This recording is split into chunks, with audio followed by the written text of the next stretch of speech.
বিসমিল্লাহির রহমানির রহিম। এও ইসলামিক টিভি। সম্মানিত উপস্থিতি, আল্লাহ সুবহানাহু ওয়া তাআলা পবিত্র কোরআনুল কারীমের মধ্যে ঈমানদারদেরকে উদ্দেশ্য করে বলেন, হে ঈমানদারেরা, তোমরা আল্লাহ তাআলাকে ভয় করো, হাক্কা তুকাতিহি, ভয় করার মতো ভয় করো। এরপরে আল্লাহ তাআলা বলেন, ওয়ালা তামুতুন্না ইল্লা ওয়া আনতুম মুসলিমুন, আর তোমরা মুসলমান না হয়ে মৃত্যুবরণ করো না। তাহলে মুসলমান হয়ে মৃত্যুবরণ করার নির্দেশ দিলেন কে? আল্লাহ। এই শব্দগুলোর দিকে আমরা খেয়াল করি, শব্দগুলোর দিকে, তাহলে দেখা যায় মরার আগে মুসলমান হওয়ার নির্দেশ আল্লাহ তাআলা দিয়েছেন। এর আগে আছে তাকওয়ার কথা, এর আগে ঈমানের কথা। তার মানে যেই ঈমানদার মুত্তাকি হয় সেই ঈমানদারই মুসলিম হতে পারে, ঠিক কিনা বলেন? মুসলিম মানে পরিপূর্ণ আত্মসমর্পণকারী। আল্লাহ তাআলার বিধি নিষেধের সামনে যে কোনো যুক্তি খুঁজবে না, কারণ খুঁজবে না। আল্লাহ তাআলার আদেশ এর কারণ বুঝে আসুক চাই না আসুক, একেবারে নির্দ্বিধায় সে আল্লাহ সুবহানাহু ওয়া তাআলার বিধি বিধান মেনে নিবে, মেনে চলবে, আল্লাহর আদেশের সামনে নিজেকে সঁপে দিবে। এই ব্যক্তি হলো প্রকৃত মুসলিম। একজন মানুষ ঈমান আনার পরে সে যখন প্রকৃত ঈমানদার হয়, ঈমান আনার পরে তাকওয়া অর্জন তার জন্য খুবই জরুরি একটা বিষয়। আল্লাহ সুবহানাহু ওয়া তাআলা কোরআনুল কারীমের মধ্যে অনেক সময় শুধুমাত্র ঈমানদারদেরকে উদ্দেশ্য করে তাকওয়া অর্জনের নির্দেশ দিয়েছেন।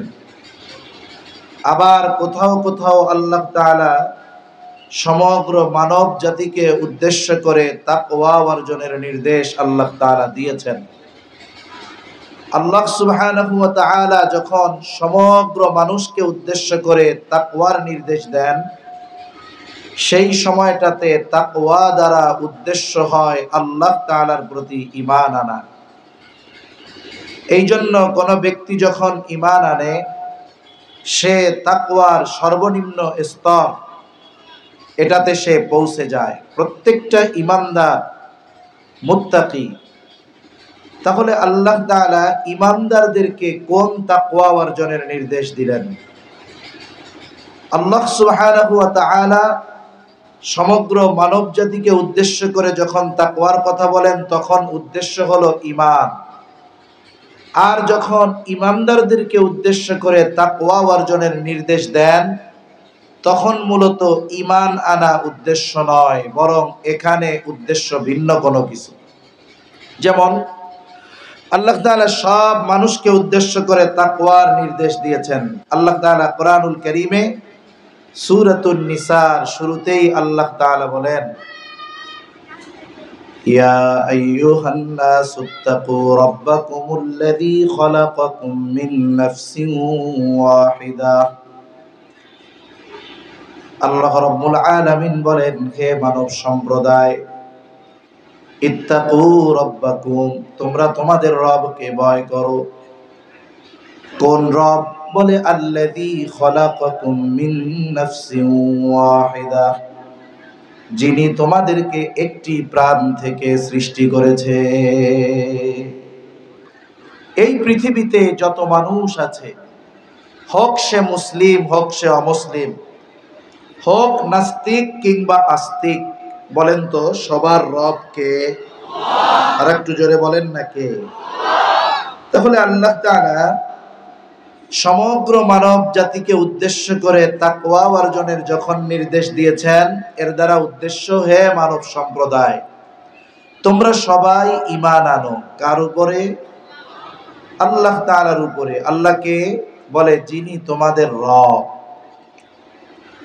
কিন্তু আল্লাহ তাআলা যখন ঈমানদারদেরকে উদ্দেশ্য করে তাকওয়া অর্জনের নির্দেশ দিয়েছেন, তখন উদ্দেশ্য কিন্তু ঈমান নয়। আল্লাহ তাআলা বলেন, ইয়া আইয়ুহাল্লাযীনা আমানুত্তাকুল্লাহ। আল্লাহ তাআলা বলেন, হে ঈমানদারেরা, তোমরা আল্লাহ তাআলাকে ভয় করো। আগে আমরা যদি তাকওয়া শব্দের বহুল ব্যবহৃত অর্থগুলো জানি, আমাদের জন্য কথা বোঝা সহজ হবে। তাকওয়া শব্দটি সাধারণত বেশি দুইটা অর্থে ব্যবহার হয়। এক নাম্বার, তাকওয়া শব্দ ব্যবহার হয় যেই অর্থে, বলে সেটার অর্থ হলো ভয় করা। তার মানে তাকওয়া শব্দের এক অর্থ হলো ভয় করা। এখন মানুষ আরেকজন মানুষকে কিন্তু ভয় সাধারণত দুই কারণে করে। বলে এক নাম্বার, সমাজের সবচাইতে খারাপ যেই মানুষটা, বলেন তো খারাপ মানুষকে মানুষ ভয় করে কি করে না? সমাজের খারাপ মানুষকে মানুষ ভয় করে। আবার সমাজের সবচাইতে ভালো মানুষ যিনি, তাকেও মানুষ ভয় করে। একজন বুজুর্গ মানুষ, পরহেজগার মানুষ, সবচাইতে ভালো মানুষ, তাকেও মানুষ ভয় করে। যদি কোনো অন্যায় করে, অপরাধ করে, ওই ভালো মানুষটাকে আসতে দেখে, তার আশা দেখে ওই মন্দ কাজ তারা বন্ধ করে দেয়। কেউ যদি জিজ্ঞাসা করে, এতক্ষণ তো মন্দ কাজ করতেছিলা, বন্ধ করে দিলা কেন? বলে, ওই তো দেখো চাচা আসতেছে, হাজী সাহেব আসতেছে, অথবা আলেম আসতেছে। বলে, তারে ভয় পাও কেন? বলে, তিনি একজন সম্মানিত মানুষ, পরহেজগার মানুষ, বুজুর্গ মানুষ, ওনার সামনে এই ধরনের কোনো অন্যায় করা যাবে না। তাহলে মানুষ খারাপ মানুষকেও ভয় করে, ভালো মানুষকেও ভয় করে। তবে খারাপ মানুষকে ভয় করে বলে এই ভয়ের মধ্যে থাকে ঘৃণা।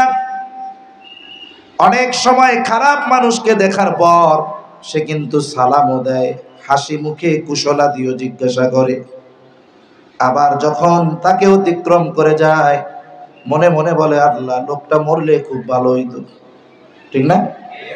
তাহলে খারাপ মানুষ যে, তাকে মানুষ ভয় করে ঠিক, কিন্তু এই ভয়ের মধ্যে থাকে ঘৃণা। কিন্তু যে ভালো মানুষ, তাকে যে ভয় করে, বলে এই ভয়ের মধ্যে থাকে সম্মান। সম্মানিত ব্যক্তিকেও মানুষ ভয় করে, বলে এই ভয়ের মধ্যে আজমত থাকে, মহব্বত থাকে। তাহলে বান্দা আল্লাহ তাআলাকে ভয় করবে, বলে এই ভয়ের সাথে ভালোবাসা মিশ্রিত থাকবে। সে আল্লাহ তাআলাকে ভালোবেসে ভয় করবে, আল্লাহ তাআলার আজমতের দিকে খেয়াল রেখে ভয় করবে। কেন? কারণ হলো আল্লাহ রাব্বুল আলামিন হলেন আমাদের সবার রব, আমাদের রিজিক দাতা, আমাদের স্রষ্টা, যিনি আমাদের দয়া করে সৃষ্টি করেছেন। তাকে ভালোবেসে ভয় করার দরকার আছে না? তাহলে বান্দা আল্লাহ তাআলাকে ভয় করবে, তবে এই ভয়ের মধ্যে কি থাকবে? ভালোবাসা থাকবে। কি থাকবে? জোরে বলেন। ভালোবাসা থাকবে। তাকওয়া শব্দের আরেকটা বহুল ব্যবহৃত অর্থ হলো বিরত থাকা, বেঁচে থাকা। বলে কিসের থেকে বিরত থাকবে, কিসের থেকে বেঁচে থাকবে? আল্লাহ তাআলা যেই বিষয়গুলো থেকে নিষেধ করেছেন, হারাম করেছেন, বলে আল্লাহ তাআলার সকল নিষেধ সমূহ থেকে বেঁচে থাকার নাম হলো তাকওয়া। যদি এই দুইটা শব্দের সমন্বয় ঘটানো হয়, কেমন যেন অর্থটা এই রকম হয়। বলে তাকওয়া কাকে বলে? বলে আল্লাহ তাআলাকে ভয় করে, ভালোবেসে ভয় করে, আল্লাহ তাআলার নিষেধ সমূহ থেকে বেঁচে থাকার নাম হলো তাকওয়া। তাহলে আল্লাহ তাআলাকে ভালোবেসে ভয় করে আল্লাহর নিষেধ সমূহ থেকে বেঁচে থাকার নাম কি? জোরে বলেন। তাকওয়া।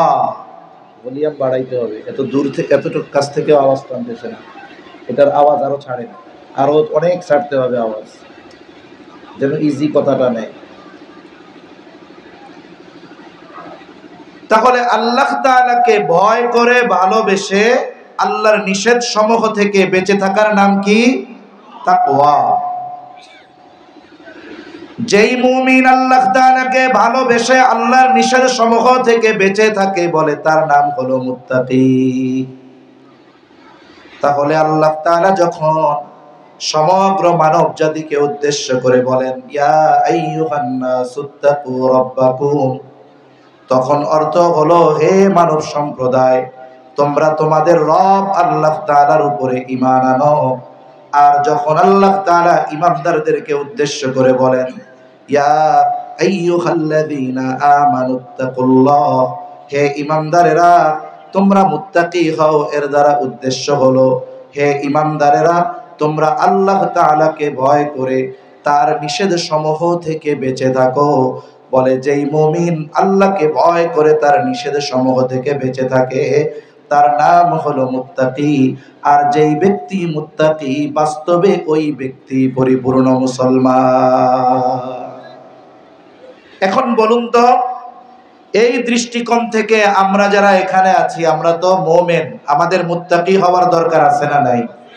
জোরে বলেন, আছে না নাই? এটা ছাড়া তো উপায় নেই। আল্লাহ তাআলা হুঁশিয়ার করে দিচ্ছেন, তোমরা মুসলমান না হয়ে মৃত্যুবরণ করো না। এখন যেই ব্যক্তি মুত্তাকি হবে না, সে কি মুসলমান বাস্তবে হতে পারবে?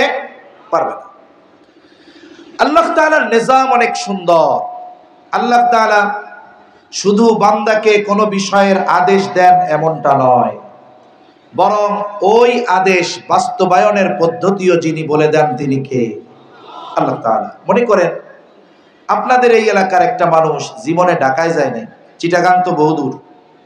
তাকে যদি বলা হয় আগামীকাল সকালবেলায় তোমাকে চট্টগ্রাম যাওয়া লাগবে, যেই লোক জীবনে ঢাকায় যায় নাই ওই লোকের জন্য চট্টগ্রাম যাওয়া এই আদেশ দিলে মনে হবে তার মাথার উপরে কোনো পাহাড় চাপায়া দেওয়া হলো, ঠিক না? কিন্তু আপনি যদি তাকে বলেন ভয়ের কোনো কারণ নাই, তুমি এত চিন্তিত কেন হচ্ছ, আমি তোমাকে এখান থেকে নবীনগর নিয়ে যাব অথবা বাইপাইল নিয়ে যাব, ওইখান থেকে তোমাকে চট্টগ্রামের বাসে উঠায়া দিব, তোমার আর কোনো কাজ নাই, তুমি বাসের মধ্যে বসে থাকবা, বাস যখন গন্তব্যে পৌঁছিয়ে যাবে তখনও তোমার বাস থেকে নামা লাগবে না, বরং তোমাকে ওই জায়গায় পরিচিত লোক এসে নামায়া গন্তব্যে নিয়ে যাবে। এই তো চট্টগ্রাম যাওয়া হয়ে গেল, চিন্তার কোনো কারণ নাই। বলেন তো, আদেশ করার পর চট্টগ্রাম যাওয়া তার জন্য কঠিন মনে হলেও যখন যাওয়ার পদ্ধতি বলে দেওয়া হবে, ব্যবস্থাপনা গ্রহণ করে দেওয়া হবে, বলেন তো ওই আদেশটা তার কাছে প্রথমবারের মতো আর কঠিন মনে হবে নাকি? ও বলবে এত সোজা, বাসে উঠলেই চলে যাওয়া যায়। আল্লাহ তাআলা বান্দার প্রতি বড় মেহেরবান, বড় দয়ালু, বড় করুণাময়। তিনি শুধু বান্দাকে আদেশ করেন এমনটা নয়, বরং এই আদেশের সাথে সাথে আল্লাহ তাআলা বান্দা কেমনে আদেশ বাস্তবায়ন করবে সেটাও আল্লাহ তাআলা বলে দেয়। এটা দুইটা পদ্ধতিতে হয়। কয় পদ্ধতিতে বলেন? কয় পদ্ধতিতে বলেন তো? দুই পদ্ধতিতে। আওয়াজটা টানে না, কষ্ট হয়ে যাবে, রিভার দিয়ে আওয়াজটা ছেড়ে দেন। আচ্ছা, ঠিক আছে। তাহলে আল্লাহ তাআলা আদেশ করার পরে আদেশ বাস্তবায়নের পদ্ধতি বলে দেন। এটার সিস্টেম পদ্ধতি কয়টা? জোরে বলেন কয়টা? খেয়াল করে শুনতেছেন তো? কথা কি বোঝা যায়, শোনা যায়? আচ্ছা, এক নাম্বার পদ্ধতি, আল্লাহ তাআলা আদেশটা বাস্তবায়নের পদ্ধতি সুস্পষ্টভাবে বলে দেন। আর এক পদ্ধতি হলো আল্লাহ তাআলা সুস্পষ্টভাবে বলেন না, তবে ইশারা দিয়ে দেন যে বান্দা ওই জায়গায় গেলে তুমি আমার আদেশ কেমনে বাস্তবায়ন করতে পারবা, জানতে পারবা। যেমন একটা পদ্ধতি যখন কথায় আসলো বলেই দেওয়া দরকার। বলে আদেশ করার পর আল্লাহ তাআলা আদেশ বাস্তবায়নের পদ্ধতি সুস্পষ্টভাবে নিজে বলেন না ঠিক, কিন্তু কোথায় গেলে এই আদেশ বাস্তবায়ন করা যাবে সেটা আল্লাহ জানায় দেয়। একটা উদাহরণ দেই, যেমন ঈমানের পরে সবচাইতে গুরুত্বপূর্ণ ইবাদত কি বলেন তো? জবান খুলে আরো জোরে বলেন কি? নামাজ। নামাজের আদেশ আল্লাহ তাআলা দিয়েছেন কোরআনে, কিন্তু সারা পৃথিবীর উলামা ইকরামকে যদি দায়িত্ব দেওয়া হয় যে নামাজের আদেশ কোরআনুল কারীমে আল্লাহ তাআলা দিয়েছেন, নবীর সুন্নাহ হাদিস বাদ দিয়ে শুধু কোরআনুল কারীম থেকে ফজরের 2 রাকাত সুন্নাত নামাজের পরিপূর্ণ পদ্ধতি শুধু কোরআন থেকে বের করে দেন, কিয়ামত পর্যন্ত যদি হায়াত পায় সুযোগ দেওয়া হয়, নবীর সুন্নাহ হাদিস বাদ দিয়ে শুধু কোরআন থেকে 2 রাকাত নামাজ পড়ার পদ্ধতি বের করা সম্ভব নয়। তাহলে নামাজের আদেশ করেছেন কে? পদ্ধতি কিন্তু আল্লাহ শিখায় নাই। পদ্ধতি যদি শিখতে হয় কার কাছে যেতে হবে?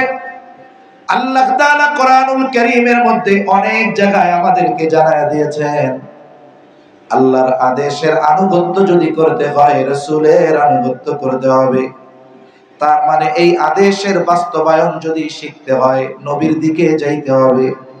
এই জন্য নবীজি সাল্লাল্লাহু আলাইহি ওয়াসাল্লাম বলেন, সাল্লু কামা রাআইতুমুনি উসাল্লি। নামাজ কিভাবে পড়তে হবে? বলে নামাজ পড়ো যেভাবে আমাকে নামাজ পড়তে দেখো। বলে নামাজের আদেশ করেছেন আল্লাহ, আর নামাজের পদ্ধতি শিখিয়ে দিয়েছেন মুহাম্মাদুর রাসূলুল্লাহ সাল্লাল্লাহু আলাইহি ওয়াসাল্লাম। একটা তাকবীর দেন, নারায়ে তাকবীর, নারায়ে তাকবীর।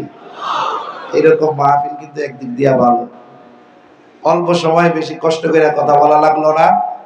মূল কথা আমাদের তাকওয়া অর্জন করার দরকার আছে না নাই? তাকওয়া অর্জন করতে হবে। আজকের মাহফিলের অন্যতম প্রধান আকর্ষণ শ্রদ্ধেয় বড় ভাই আল্লামা হাসান জামিল সাহেব হযরত চলে আসছে।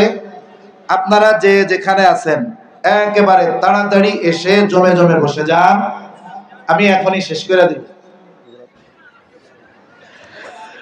একেবারে শেষ, একটা পদ্ধতি শুধু তাকওয়া অর্জনের বলে আলোচনা শেষ। তাহলে বলতেছিলাম যে আল্লাহ তাআলা কোন আদেশ করার পর আদেশ বাস্তবায়নের পদ্ধতি বলে দেন। এটা কয়ভাবে? জোরে বলেন কয়ভাবে? একটা হলো সরাসরি তিনি আদেশ করার পর ওই আদেশ বাস্তবায়নের পদ্ধতি বলে দেন। আরেকটা সরাসরি বলে দেন না, তবে জানায়া দেন যে এই আদেশ বাস্তবায়ন কোথায় গেলে করতে পারবা। কিন্তু তাকওয়ার নির্দেশ দেওয়ার পর আল্লাহ তাআলা অন্য কোথাও যাইতে বলেন নাই, সরাসরি নিজে এই তাকওয়া অর্জনের পদ্ধতি কোরআনুল কারীমের বিভিন্ন জায়গায় আমাদেরকে জানিয়ে দিয়েছেন কে? জোরে বলেন কে? একটা পদ্ধতি বলি, 2, 3, 4, 5 মিনিটের মধ্যে শেষ ইনশাআল্লাহ। আল্লাহ তাআলা বলেন, ইয়া আইয়ুহাল্লাযীনা আমানুত্তাকুল্লাহ, হে ঈমানদারেরা তোমরা মুত্তাকি হয়ে যাও। মুত্তাকির অর্থ কি বলেছিলাম? বলে আল্লাহকে ভয় করে আল্লাহর নিষেধ সমূহ থেকে বেঁচে থাকার নাম তাকওয়া। যেই ঈমানদার আল্লাহকে ভয় করে তার নিষেধ সমূহ থেকে বেঁচে থাকে, বলে ওই ঈমানদার হলো মুত্তাকি। এখন আমরা জিজ্ঞাসা করলাম, আল্লাহ কেমন করে মুত্তাকি হব? আল্লাহ তাআলা বলেন, ওয়াল তানজুর নাফসুম মা কদ্দামাত লিগাদ। আল্লাহ তাআলা বলেন তুমি নিজের দিকে নজর দাও, তুমি আগামীর জন্য কি পাঠিয়েছো। আগামী বলতে এখানে ভবিষ্যৎ উদ্দেশ্য। ভবিষ্যৎ একটা হলো অনিশ্চিত, আর একটা হলো সুনিশ্চিত। এই দুনিয়ার হায়াত এটা অনিশ্চিত। যেমন একজন সরকারি চাকরিজীবী যখন চাকরি শুরু করে, তার প্রতি মাসের বেতন পরিপূর্ণ তাকে দিয়ে দেওয়া হয় না, বেতন থেকে কিছু টাকা কেটে রাখা হয়, ঠিক কিনা বলে? এই লোক 20 বছরে চাকরিতে ঢুকছে, 40 বছর চাকরি করবে, 60 বছরে অবসর। 60 বছরে লোকটা বৃদ্ধ হয়ে যাবে। এখন সে একজন অকেজ লোক, বাড়িতে গিয়ে কাজ করতে পারবে না, তাকে কেউ কাজের জন্য ডাকবে না। কেমন যেন গভর্নমেন্ট বলে, তুমি 40টা বছর আমার সার্ভিস দিবা, আমার কাছে আমার অধীনে থেকে বৃদ্ধ হয়ে যাইবা, আর বুড়াকালে আমি তোমার দিকে নজর দিব না, এটা হতে পারে না। তুমি চিন্তা করো না, তোমার দায়িত্ব পালন করে যাও। আমি প্রতি মাসে তোমার বেতন থেকে কিছু টাকা কেটে কেটে জমাই। বলে তুমি যখন চাকরি থেকে অবসর নিবা, শুধু ওই টাকা নয়, বরং কমপক্ষে ওই টাকার দ্বিগুণ পরিমাণ টাকা তোমাকে দিয়ে দেওয়া হবে। কেন? যেন তুমি ওই বার্ধক্যকালীন সময়ে টাকা পয়সার অভাবে না পড়ো, বৈশা বৈশা খাইতে পারো। এখন বলেন 20 বছর বয়সে টাকা জমাচ্ছে কেন? 60 বছরের পরে জানি ভালো থাকতে পারে। এই যে ভবিষ্যতে ভালো থাকার জন্য টাকা জমায় গভর্নমেন্ট, সে নিজেও কিছু জমায় যেই ভবিষ্যতে ভালো থাকার জন্য। বলেন তো ওই ভবিষ্যৎ অনিশ্চিত না সুনিশ্চিত? কারণ একটা মানুষ 60 বছর পর্যন্ত বাঁচবে কিনা এর কোনো গ্যারান্টি আছে? গ্যারান্টি নেই। আল্লাহ তাআলা আগামী বলতে ভবিষ্যৎ, নিশ্চিত ভবিষ্যতের দিকে নজর দিতে বলেছেন। বলে নিশ্চিত ভবিষ্যৎ হলো কবর, নিশ্চিত ভবিষ্যৎ হাসর, নিশ্চিত ভবিষ্যৎ কারো জন্য জান্নাত, কারো জন্য জাহান্নাম। এখন বলেন তো যদি কেউ ওই সুনিশ্চিত ভবিষ্যতে ভালো থাকতে চায়, নিঃসন্দেহে তার নেক আমল করার দরকার আছে না? গুনাহ থেকে বাঁচতে হবে, নেকের কাজ করতে হবে। এই ব্যক্তি তাহলে সুনিশ্চিত ভবিষ্যতে ভালো থাকতে পারবে। 20 বছরে যেমন 60 বছর বয়সে ভালো থাকার জন্য প্রস্তুতি নেওয়া হয়, অনুরূপ দুনিয়াতে থাকতেই আখিরাতে ভালো থাকার প্রস্তুতি নেওয়ার দরকার আছে না নাই? এজন্য বুজুর্গানে দিন আমাদেরকে একটা শব্দ শিক্ষা দেন। বলে শব্দটা কি? বলে মুহাসাবা। টাকা পয়সার হিসাবের কথা না, জীবনের হিসাবের কথা। মনে করেন একটা মানুষ, সে যদি রাতের বেলায় বিছানায় মাথা লাগায় এতটুকু হিসাব করে, আজকে সারাদিন আমার ভালো কাজ কয়টা, মন্দ কাজ কয়টা, আমি যদি হিসাবটা করি আমার 2 মিনিটও লাগবে না। প্রত্যেকেরই 1-2 মিনিট লাগবে না। আমরা তো রাতে বিছানায় শুয়ে আগে মোবাইল হাতে নেই।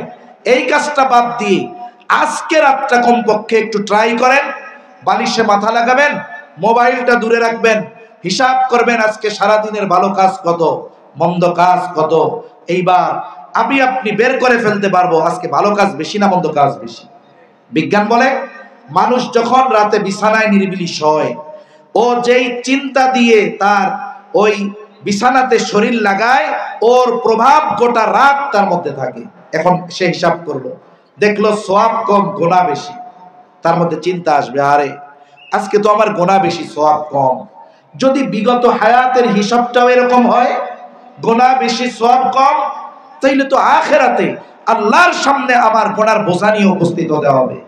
এই চিন্তা হয়তো তার তাওবার কারণ হবে। ও হয়তো আল্লাহ তাআলার কাছে বলবে, আল্লাহ আমার গুনার খবর দুনিয়ার কেউ না জানলেও আপনি জানেন। আয় আল্লাহ আমি আর গুনাহ করব না, আমারে মাফ করে দেন, আমি অতীতের গুনার জন্য ক্ষমা চাইতেছি। এইভাবে একা একা আল্লাহর সাথে খালেস তাওবা করে লোকটা ঘুমায় গেল। এই দুনিয়ায় হাজারো মানুষ রাতের বেলা ঘুমায়, সকাল বেলায় আর ঘুম তার ভাঙে না। বলে রাতে ঘুমাইলাম, ঘুম যদি ভাঙে তো সকাল, না ভাঙলে পরকাল।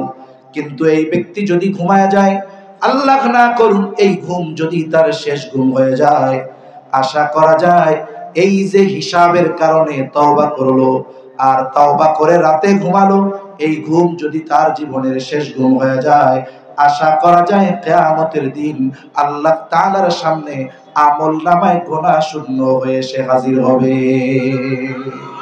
এজন্য আমি আপনি যতক্ষণ না আত্মচিন্তা আনতেছি আমার আখিরাতে ভালো থাকার জন্য কি করা দরকার, ততক্ষণ প্রকৃত মুত্তাকি হওয়া আমাদের জন্য সম্ভব নয়।